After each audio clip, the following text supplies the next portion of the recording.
Yeah. Okay. So nobody else touched their keyboards, if at all possible. Sorry about that, Lake. Okay, I'll crack on then. So, hi, I'm Jo, and it's really nice to be here today. And it's, strange because I'm used to kind of traveling around and talking to people. And I'm sat at home having just taken a cake out the oven. And yes, it's really nice to be here. And today I'm going to talk about becoming a biomedical scientist. Mainly with reference to the NHS, because that's where I come from, and I'm a consultant healthcare scientist at Southampton, and I'm a registered biomedical scientist and also a registered clinical scientist. And I also sit on IBMS Council as a national member and have done for about a year now. And I work in Southampton, for those of you that can't read that. Okay, is the slide moved? Can I just check?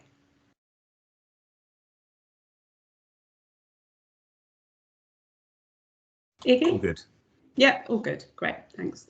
So the things I'm going to talk about are the NHS, how it looks today, and what it's going to look like in the future, we predict. Some careers in biomedical science. I'll talk to you a little bit about me and my path, ways you can start your career in the NHS, and ways that people can support you. There's loads and loads of resources out there, but not everybody knows where to find them. So hopefully a little bit of signposting. So the NHS in 2020. I'm going to try to avoid the C word as much as I can this afternoon, because actually there's a whole world that's out there that isn't just about a pandemic. And I think it's really important that we remember that and still try to focus on that as best we can. But there's no getting away from the fact that labs are under a huge pressure at the moment to meet clinical management targets. They were before the pandemic, they are during it, and they will be afterwards. We've seen an explosion in genomic medicine in the last few years.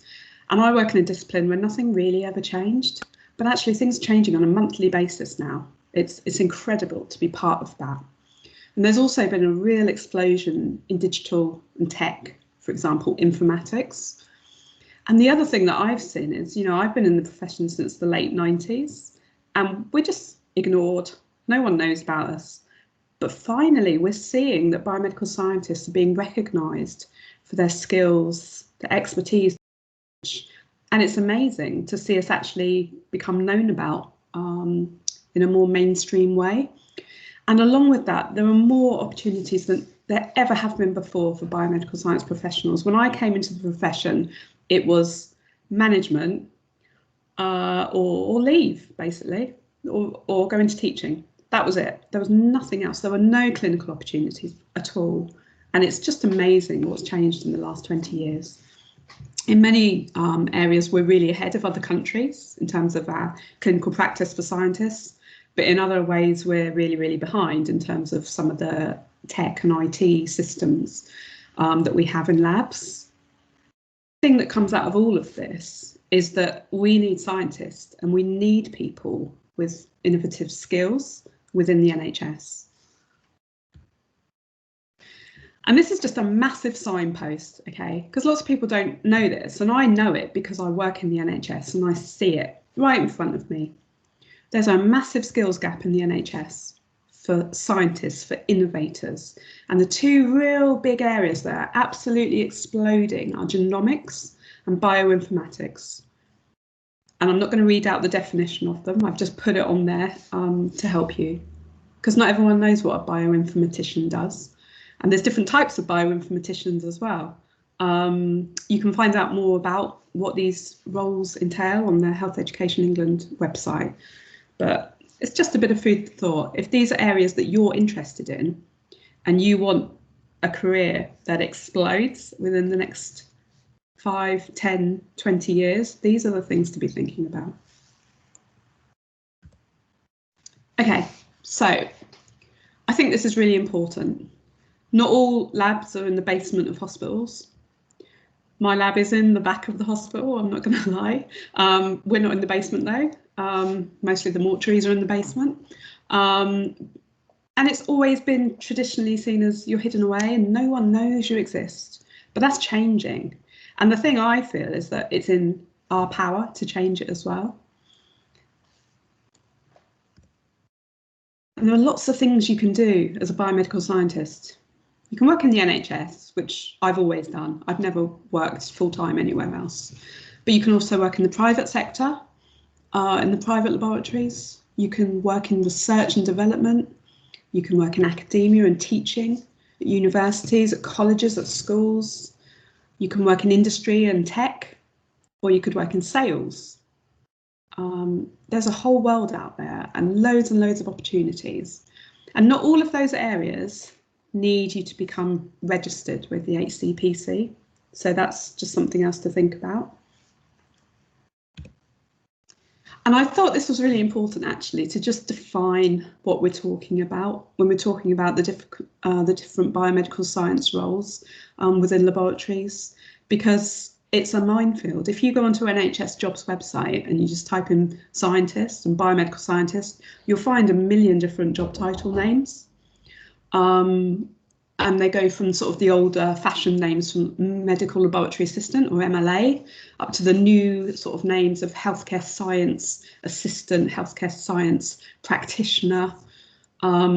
There are so many names, and as the old becomes the new, you'll just find they're all mixed, and it can be really confusing as to what that means in terms of banding and position and responsibility.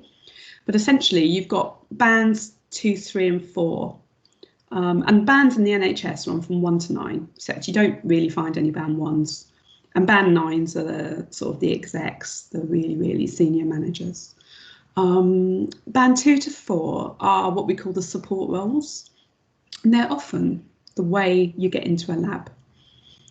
You've got that dotted line, and you've then got the registered roles. So to do any of those roles, you need to be registered with the HCPC, usually as a biomedical scientist, but you can also be registered as a clinical scientist. And if you went for a job after university and you had your portfolio, you could apply for a band 5 job, okay? And that would be as a biomedical scientist, sometimes also now called a healthcare science practitioner, but that's a really generic term. And generally we still use the term biomedical scientist because that's a protected title. Okay, when I went into the profession in the late 90s, showing my age here, I went in as a trainee biomedical scientist. And that meant I was in a trainee position for a year, and then I did the old type of portfolio, and then I became registered a year later. And those positions are rare, but they are still out there. And where I'm at now is in the band 8, right on the bottom, where I'm a consultant healthcare scientist. And I use that title because I'm dual registered as a biomedical scientist and a clinical scientist, but really they're transferable. And the roles are really similar. Okay, so once you become registered, if you get into that band 5 position, there are loads and loads of opportunities that didn't when I came into the profession, but they really do now. And these are held by the IBMS, so the Institute of Biomedical Science, and they run these qualifications. And it's one of the main things that the Institute do for biomedical science professionals.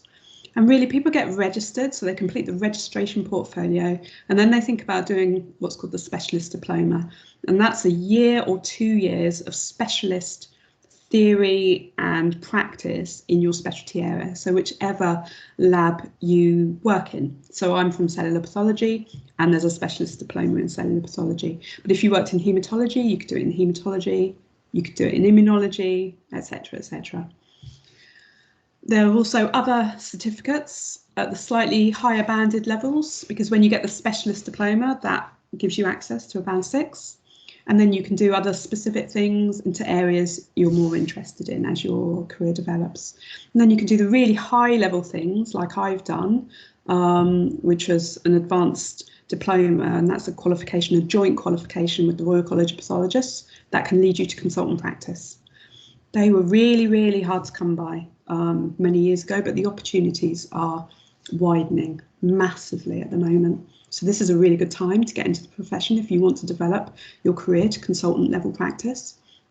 I've just got a page here, which is a few more specific examples. And this is just for cellular pathology, because obviously I'm going to flag my own discipline because it's the best.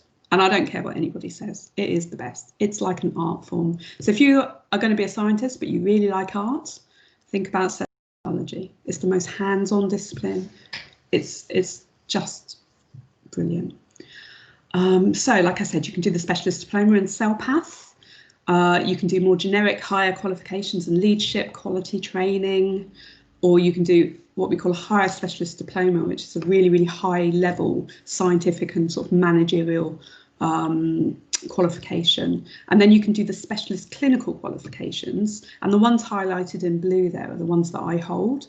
So I have one in specimen dissection, so that's basically the cutting up or the dissecting of human tissues. And then I also have one in reporting, and that allows me to work at the same level as a consultant medical practitioner. So I report gastrointestinal specimens, and it's an incredible privilege, but also a huge responsibility that I don't take lightly. Okay, so the traditional route and the IBMS aren't the only ways you can develop in your career. Okay, the National School of Healthcare Science, shortened to the NSHCS quite a lot, is the sort of national training provider via Health Education England that provides funded training. And you can access this with a life science degree. I think it's a 2-1 or above, I think. You don't even need a biomedical science degree for this. And if you've got a non-accredited biomedical science degree, which can lead to problems if you want to work in an NHS lab, this is a really good option because you can apply to the Scientist Training Programme, or the ST, which is a 3-year fixed term Band 6 training programme that's for graduates in sciences. It's got an MSc attached to it, and when you complete that, it leads to a Band 7 senior role. So it's quite a structured way to get into a senior position within an NHS laboratory, and underneath just lists all the disciplines you can do it in, which is the majority of the disciplines in pathology. And then if you complete that, there's also a thing called HSST, which is a higher specialist training programme, and this also takes you to consultant level. This is 5 years. It's usually done by people in-house.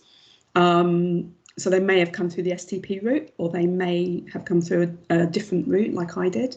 And that's got a doctorate associated with it, and it can lead to the consultant role. And you can see the opportunities there. It's not in all of the disciplines at the moment, but it's in many of them. And again, it's fully funded. Okay, so let's talk a little bit about me. So there's a few pictures here. Hopefully you can see the screen now. On the left, that's me with my mum and dad. That was my master's graduation in the early 2000s in Portsmouth.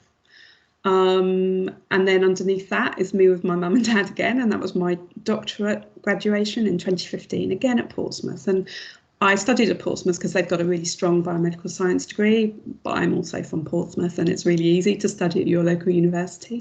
But I also did a little stint at Winchester. I did some management qualifications there in healthcare, and I really enjoyed that as well. And that's led to some amazing opportunities in my career. It led to me getting to Downing Street. And that was a very, very hot evening a couple of summers ago. But it was amazing to be able to go into Downing Street and go to it was a party for the NHS 70th anniversary, and we went as representatives of the profession of healthcare science. Incredible opportunity. So next to that, there's a picture of me with the president of the Royal College, and that's the day I received my sort of consultant qualification. A really, really proud day for me, especially because that was the first time that scientists were allowed into that ceremony. For medical pathologists. So that was a real breaking of a glass ceiling that day for me. And then on the right, in 2019, which seems a long, long time ago, I won Biomedical Scientist of the Year, which still seems a bit mad, to be honest. But it was, you know, a hugely important, amazing day for me. Yeah, and I'll never forget that. So you think, wow, there's loads of success there, and here's a timeline of my success. And now you can all work out backwards how old I am. And you can see that I fell into a biomedical science degree. My A-levels went completely wrong, and I kind of just fell into this degree.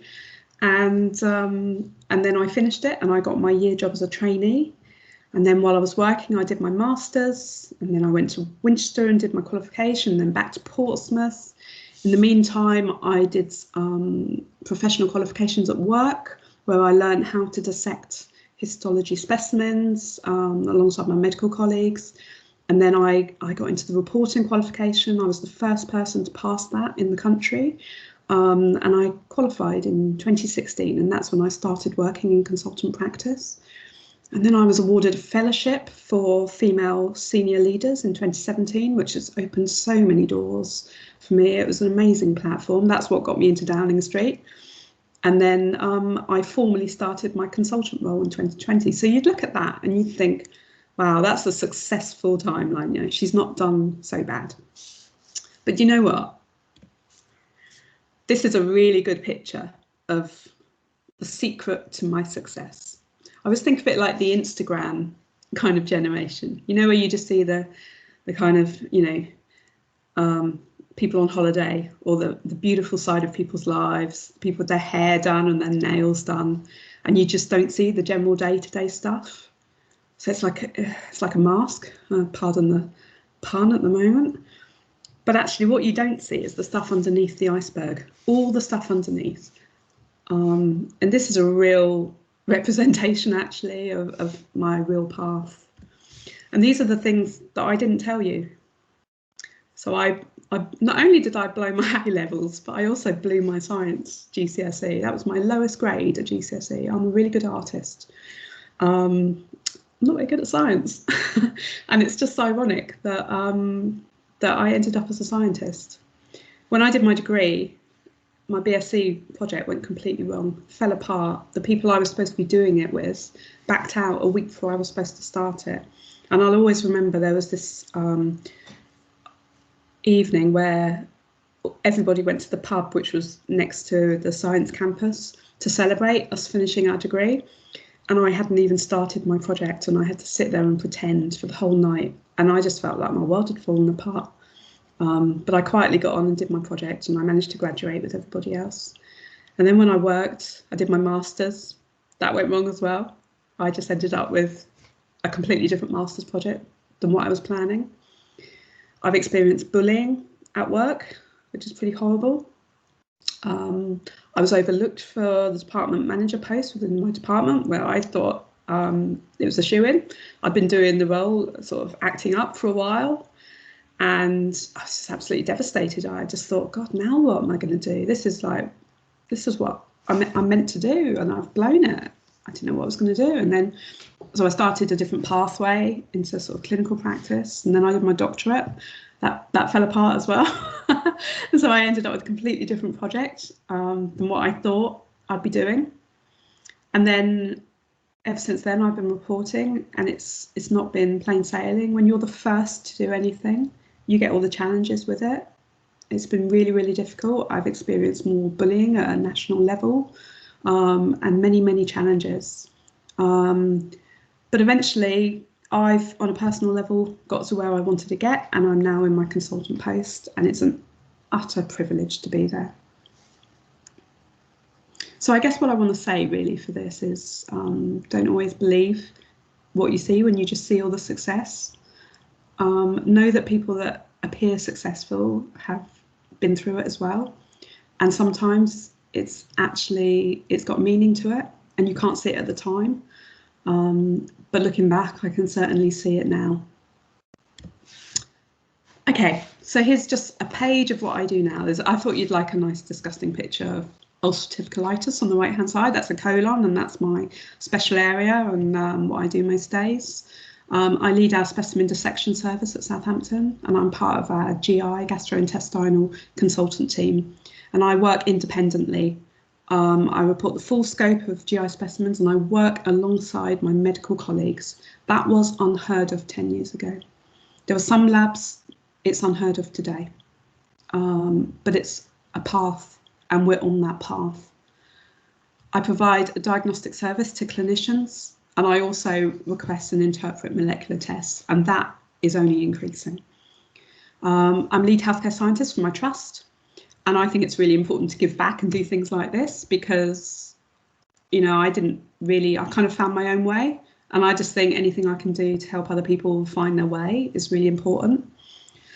Okay, so I can't avoid it. I really want to, but I'm going to talk about placements because this is bugging me, and I think it probably affects a lot of people. I don't have the answers, and this is very much a personal point of view. I'll make that really clear now.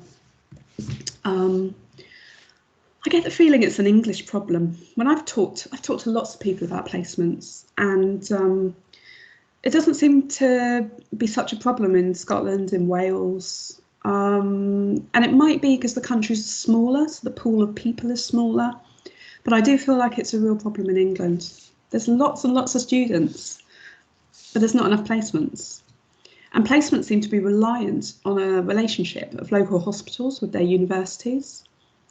But at the same time, labs are under massive pressures. And that situation has only been made worse by the current 9 months. So my question is, what are the solutions? Are there any solutions?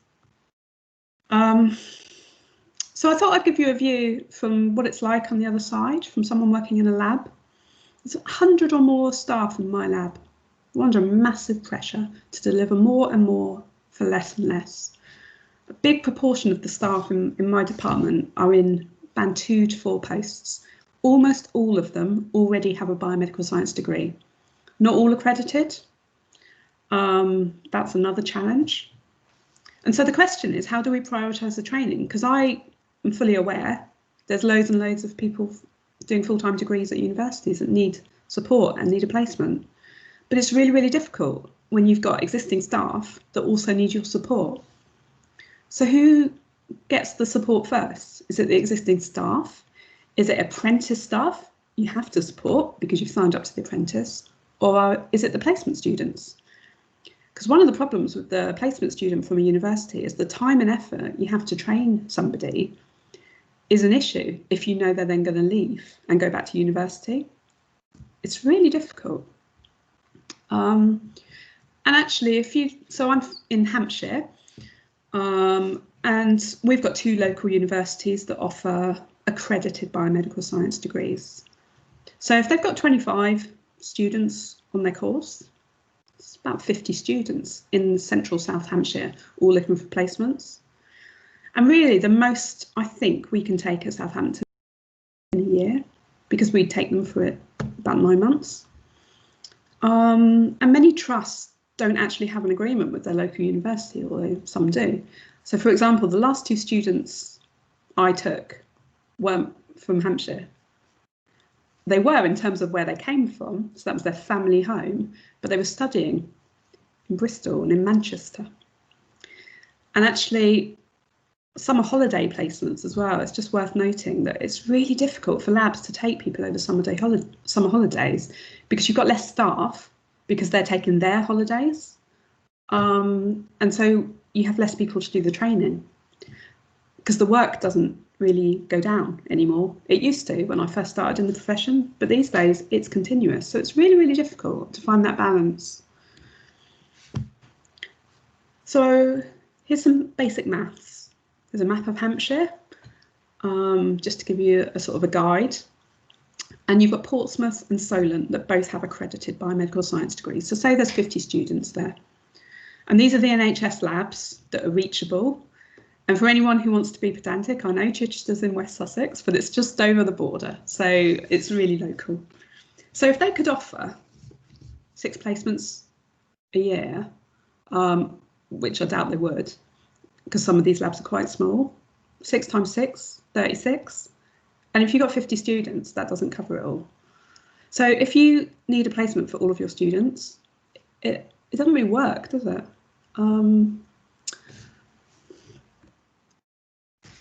So my question is, how do we fix the problem? And do we need to fix the problem? Does everybody want or need a placement? Do we need to change our relationships with local universities? Do we need to change what we're doing in our departments to facilitate having a placement student? Is there a way of completing some of the more theoretical aspects of the portfolio at university rather than doing it all when you're working in the lab on a placement? Do we need to think about shorter training periods? Because then we could support more placements. Do we need to think about virtual sort of VR or blended learning? Because that's what many universities are having to think about in the current pandemic. So I think what we need to do is find the root of the problem. How do we create enough placements to provide what the student requires? And to ask the question, how much time do people actually need in the lab to facilitate it? If you look at the registration portfolio, these are the 10 areas within it, and you have to provide 3 pieces of evidence, so 30 in total. And a lot of these you have to be in the lab, and you have to do practical activities, and you have to understand how things work, and you have to have had the experience. But lots of them are theoretical. For example, the research and development one, we have a piece of evidence. We give people the evidence they need within my department. We give them a template. And one of those is talk about a project you've been involved in. You could easily do that from a project you've done at university. So, how to get a placement? Some ideas. Number 1, choose a university that's got an established relationship with local NHS labs. So if you're already at uni, it's a bit tricky because you've already made that decision.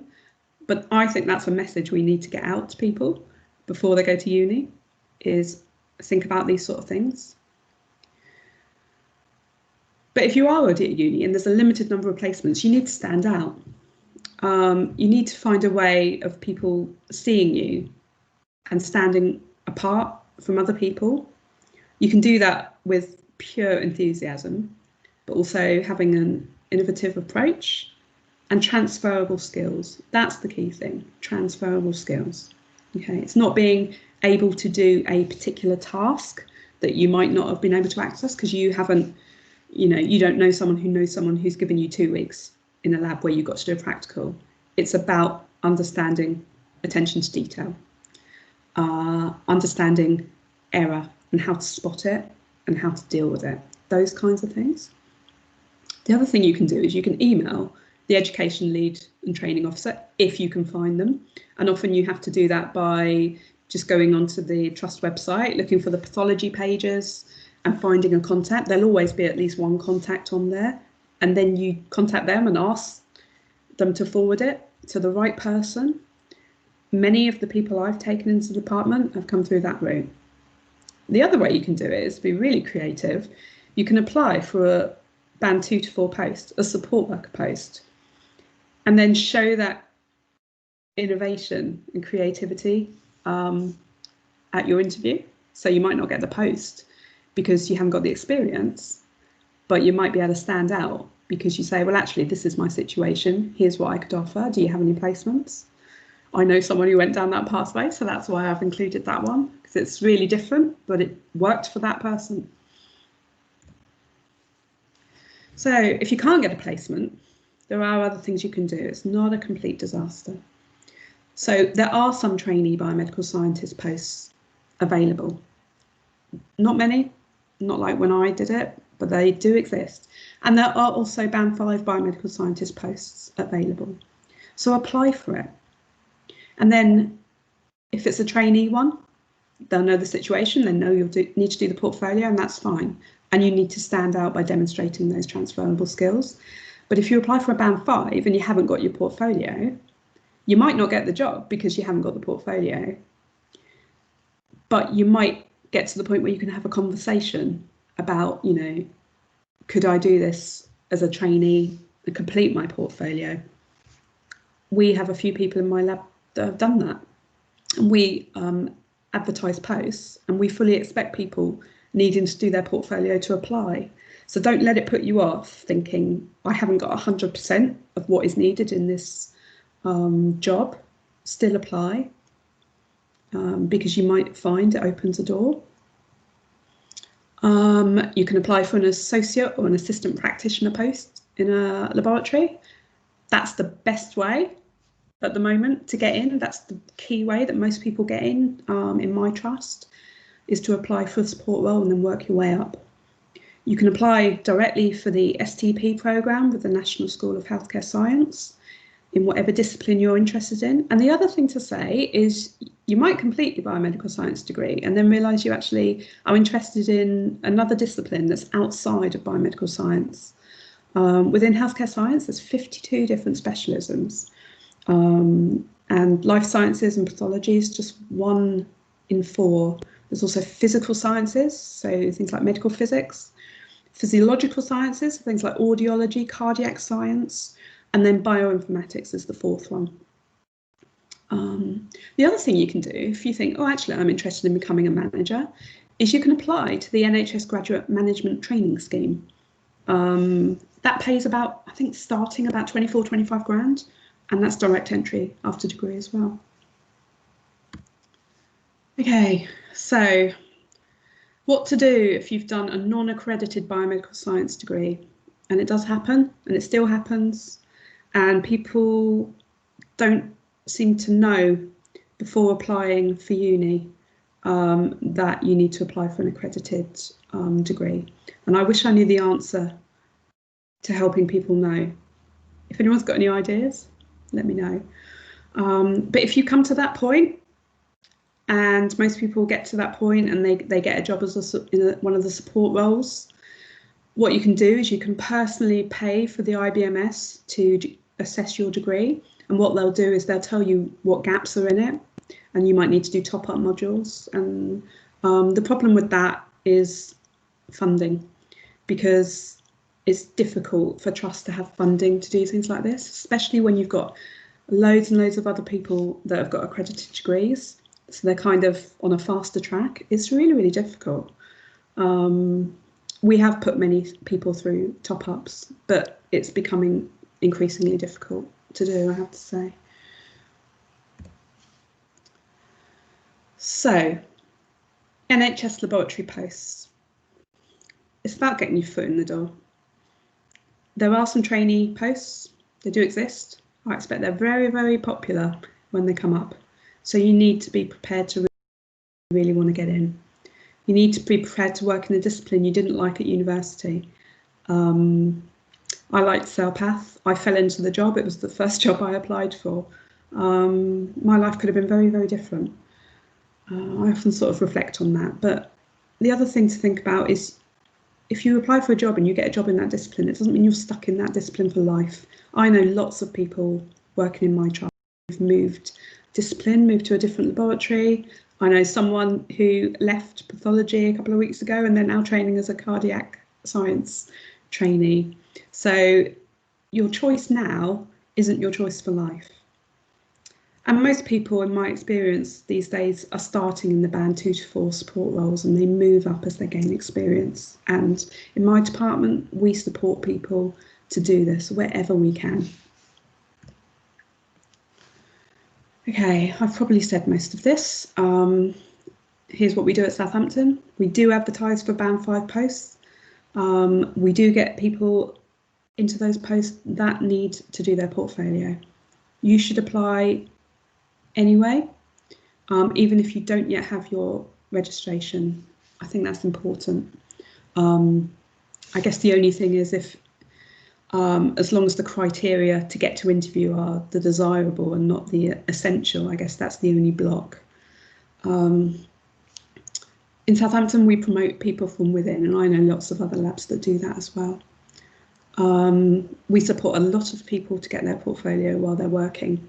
We've currently got 20 or more just in my department that we're supporting.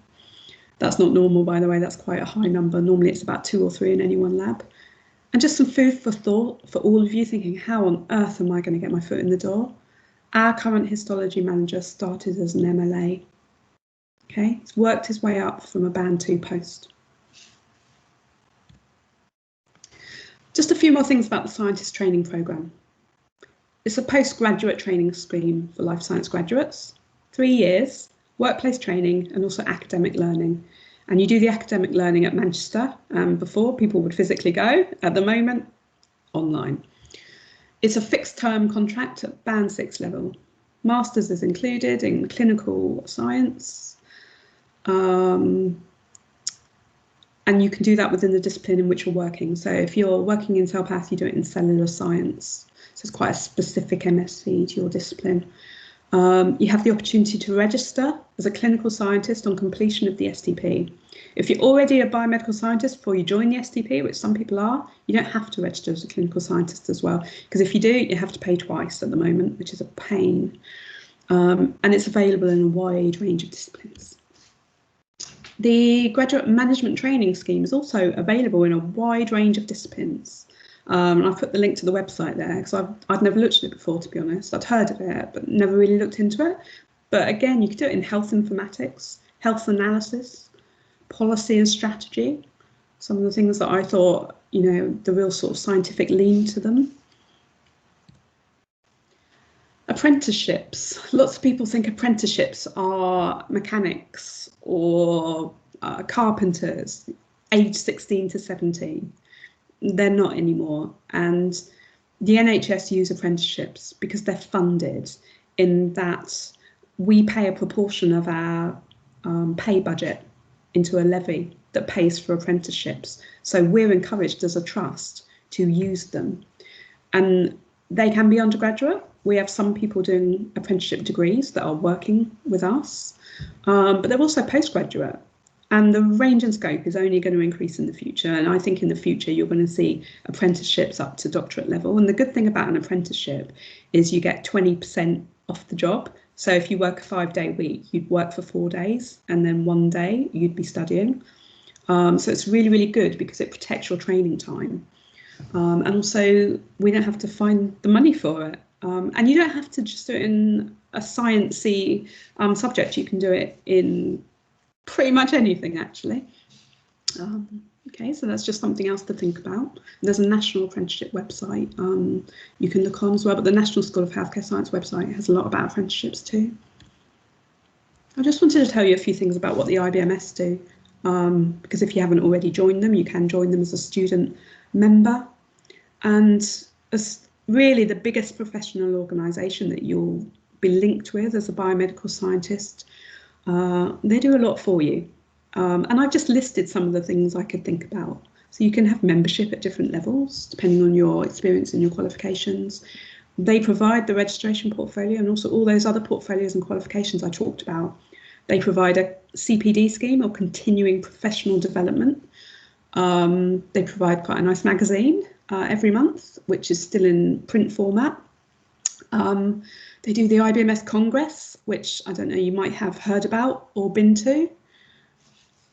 Hang on a sec, someone's just trying to take control. What was I saying? They also run IBMS Chat. This is really, really good thing to do because you don't have to sort of show yourself as such. You can just sit and look and watch. And if you're shy like me, it's really, really good. So this is on Twitter and it's the first Wednesday at 8 o'clock every month. And they talk about a different subject. And I think actually this month it was about placements. And if you put in hashtag IBMS Chat, you'll see that whole chat come up and you can look at that at any time. The IBMS also do lots of funding for promotion for the profession, but also for your own research. They really, really support Biomedical Science Day, and they do a lot of promotion and lobbying for the profession. They provide meetings and talks, and in November there's a set of talks called Biomedical Scientist Live, which I think if you're a member you'll be able to access, so it's worth joining up just for that. I think I'm saying that because I'm giving a talk basically. They also provide an amazing amount of advice and support for their members, as well as insurance, so indemnity. So I'm covered by their insurance for my practice, as you would be if you were their member. They sponsor a lot of awards, which again promotes the profession, and they also support equivalents to become a biomedical scientist, which you probably won't need to worry about because you're doing a degree. So there are some other organisations that you may have a relationship with, and that's the National School of Healthcare Science, the Royal College of Pathologists and the Academy of Healthcare Science. And just a list there, they do similar things to the Institute. It's not as wide-ranging because the Institute is specifically there for biomedical science. But I work a lot with the Royal College because I have a qualification with them. And they also do a lot of promotion and lobbying for the profession. And increasingly what you're seeing is these organisations and bodies getting together and lobbying together, because you're much more powerful working in a group than on your own. Some other resources. There's a healthcare science website, top right hand corner, there's the web address that I've built with a huge amount of help from Iggy Mason. I couldn't have done it on my own. It's been a bit of a dream of mine for the last few years, and Iggy's helped me achieve that, and I'm really grateful. And that is meant to be a massive signpost about careers, about education, about training opportunities, meetings, all kinds of things. I want to really put some stuff on there about careers to help students, but it's still really being built at the moment, but it's live and you can have a look at it. I've already mentioned Biomedical Science Twitter and IBMS chat. It's a really good way to get involved, and Twitter's a bit of a scary place sometimes, but actually that's a really friendly place, and I would really recommend joining that and sort of reaching out. And if you wanted to contact me, or Iggy's on there as well, then we can sort of introduce you to people, because we've got a few followers. There's also on the website, there's this flowchart which basically talks about careers and training in biomedical science, because I work in it and I'm involved in education, and I find it an absolute minefield. So I can't imagine how hard it is if you're coming into the profession. It must be really difficult. So for me, the purpose of this and the purpose of the website is to try and bring all this stuff together so there's a clear path of understanding for everybody. So you can help as well. You're the future of the profession, you know. There are things in the profession that are really difficult to change, but there's loads happened in the last 10 years especially. There's just rapid change happening at the moment. It was happening anyway with genomics. It is massively happening in terms of tech and digital, pushed forward by the pandemic, which has been a really horrendous time for those of us in the profession and outside the profession. But it's got some good things about it as well. If you look for them, there are some positives from it. You just got to find them, I guess. So my questions to leave you with are: what can biomedical science professionals do to support you as students? What can NHS labs do differently? What can universities do differently? And what can you do differently? And I welcome you to have a look at my website, give me any comments, email me if you've got any questions, or tweet me. And I think that is the end.